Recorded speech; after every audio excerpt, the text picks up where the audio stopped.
Jadi ada salah satu kawan saya mengkritisi, apa katanya? Ngapain maulid-maulid? Agama Allah telah sempurna.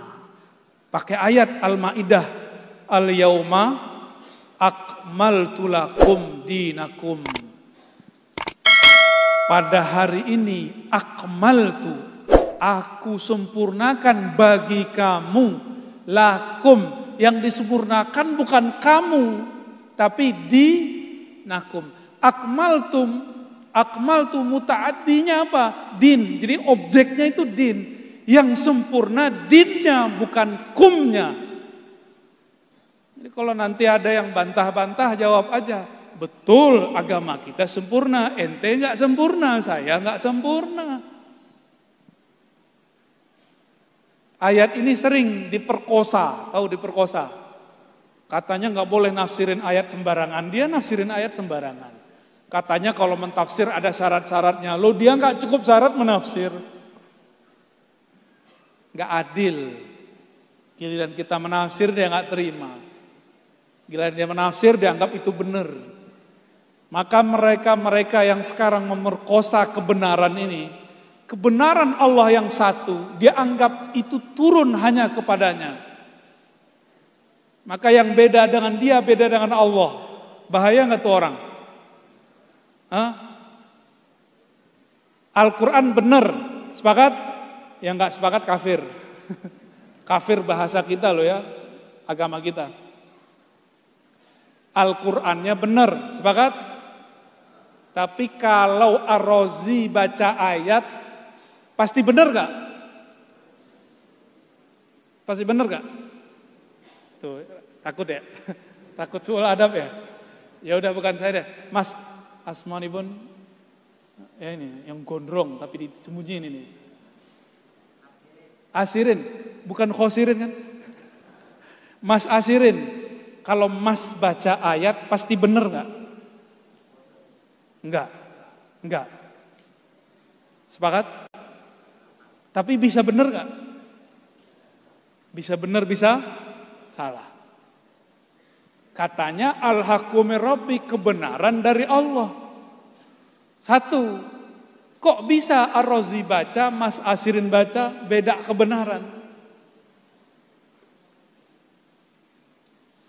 Karena Mas Asirin mungkin kuliahnya sudah 10 tahun, mahasiswa abadi.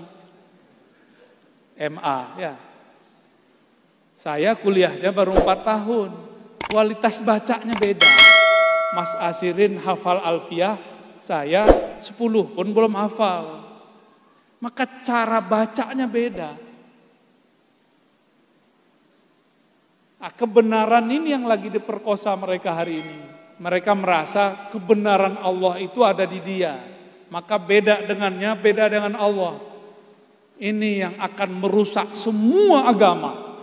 Akan merusak semua mazhab dan thariqat. Tapi kita nggak perlu memusuhi mereka, ya. Cukup ngingetin mereka. Jadi level 2 tauhid bisyuhud apa? Musyahadatul af'al. Tadi musyahadatul af'al itu orangnya dia sedang berlayar dalam lautan tauhid, kudrat dan iradat Allah Subhanahu wa taala. Maka orang-orang ini zikirnya biasanya ada maknanya la haula wala quwata illa billahil aliyil azim. Tiada daya dan upaya kecuali dengan Allah Subhanahu wa taala. Dan itu juga bertingkat-tingkat. Masih ingat kisah Nabi Musa sama Nabi Khidir? Di kitab ini beliau mengatakan Nabi Khidir itu diperdebatkan kenabiannya dan beliau cenderung mengatakan Nabi Khidir bukan nabi.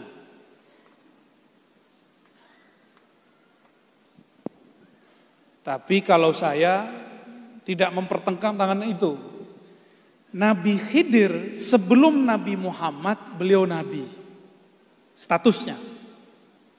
Tapi setelah muncul lahir Nabi Muhammad SAW, ahli kasyaf memandangnya sebagai sahabat dan umat.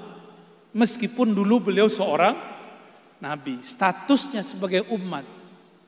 Karena dulu dia nabi, maka sekarang dia dihitung wali. Kenapa? La nabiyya ba'di. Tidak ada lagi nabi setelah Nabi Muhammad. Jadi dengan munculnya Nabi Muhammad, jika Nabi Isa turun, nanti pangkatnya bukan pangkat kenabian, pangkatnya umat Nabi Muhammad. Jika Nabi Ilyas muncul, sama. Jika Nabi Khidir zahir, sama. Dia nabi, tapi pangkatnya lagi nggak dipakai, bajunya disimpan. Kenapa?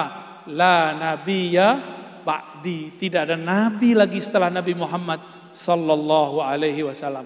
Oleh karena itu, ketika Imam Qushairi, pengarang kitab Ar-Risalah Qushairiyah mengatakan Khidir bukan nabi, dia benar.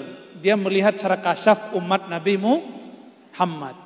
Jika imam yang lain mengatakan beliau seorang nabi, yaitu Imam Nawawi, maka itu juga benar. Karena memandang sebelumnya, dan berbahaya loh kalau Nabi Khidir tidak disebut nabi. Berarti Nabi Musa belajar ilmu ma'rifat kepada wali. Nanti orang membayangkan wali lebih tinggi daripada nabi. Itu perkataan Imam Nawawi. Maka kita jamak, kita kumpulkan kalam itu. Itu musyahadatul af'al, terjadi antara Nabi Musa dan Nabi Khidir. Apa adabnya? Ini ingat ada adabnya. Orang yang sampai di makom ini adabnya tambah tinggi kepada Allah. Ketika Nabi Khidir ditanya, kenapa engkau bunuh anak kecil? Kenapa engkau rusak kapal? Nabi Khidir nggak bilang ini perintah Allah. Nggak. Dia cuma mengatakan apa? Itu bukan amri. Tidak menisbatkan langsung kepada Allah, juga tidak mengatakan dirinya. Itulah adab seorang arif billah yang kenal kepada Allah. Maka orang berhakikat, kalau dia beradab disebut arif, al-arif billah. Jika dia tidak beradab, maka dia disebut iblis atau bani iblis. Iblis itu hakikatnya tinggi. Salah satu kajian hakikat, kajian ontologis asal muasal. Apa kata iblis mendebat Allah? Khalaqtani min nar wa khalaqtahu min tin. Ini kan tinggi hakikatnya iblis. Ya Allah, engkau ciptakan aku dari api. Sedangkan dia dari tanah, asal muasal, ilmu anasir namanya. Hakikat iblis benar. Iblis nggak mau sujud kepada makhluk, benar nggak? Sujud hanya kepada engkau ya Allah. Berarti iblis ini terhijab. Dia nggak sampai kepada tauhid level 3 aja nggak nyampe. Nabi Adam itu tajalliyat asma Allah. Wa 'allama Adamal asma'a kullaha. Allah kalau bahasa umumnya Allah tajallikan asma'nya kepada Adam semuanya. Ini yang tidak terbaca oleh iblis. Maka jangan heran orang-orang ahli zikir, ahli kolbu itu tidak akan dapat dibaca hakikat kolbunya oleh orang-orang yang masih pada tataran-tataran rasio dan intelektual, atau baru baca-baca kitab. Kitab yang tertulis, belum kitab yang tersirat. Itu dimaklumi. Oleh karenanya, dalam kitab Qawaidut Tasawuf, karya Maulana Al-Imam Zarruq Asy-Syadzili, apa kata beliau? Ingkarnya fuqaha orang-orang zahir kepada ahli batin, ahli kewalian, ahli tasawuf itu makzur, dimaklumi. Orang syariat ingkar ke ahli hakikat dimaklumi. Kita nggak usah marah-marah, ngamuk-ngamuk. Tapi kalau ahli hakikat ingkar kepada orang syariat itu zindik. Kenapa? Dia tahu pentingnya syariat. Kalau orang syariat nggak ngerti hakikat, ya seperti anak kecil salah dimaklumi nggak? Dimaklumi. Makanya slogannya dari dulu gitu. Mohon maaf nih kalau para kiai ada yang ngomong begitu. Benerin aja syariat ente, tar dapat hakikatnya. Kita sempurnakan kalam ini. Benerin syariatmu dengan hakikat. Itu yang benar, yang pas, insya Allah. Karena tidak ada namanya tanaqud baina syariah wal haqiqah. Disinilah pentingnya adab. Sayyidina Al-Khadir Balya ibn Mulkan Abul Abbas alaihissalam tidak menyalahkan Allah. Dia cuma menafikan itu darinya, lalu menakirahkan, tidak menyebutkan sumber siapa yang nyuruh. Kalau Nabi Musa faham, Nabi Musa tidak akan protes. Ternyata Nabi Musa mulai faham. Karena Nabi Musa Allah berikan kepadanya tajalliyat zahir, Nabi Khidir Allah berikan kepadanya tajalliyat batin. Ini sama-sama nama Allah, ini zahir, ini batin. Sama-sama diuji.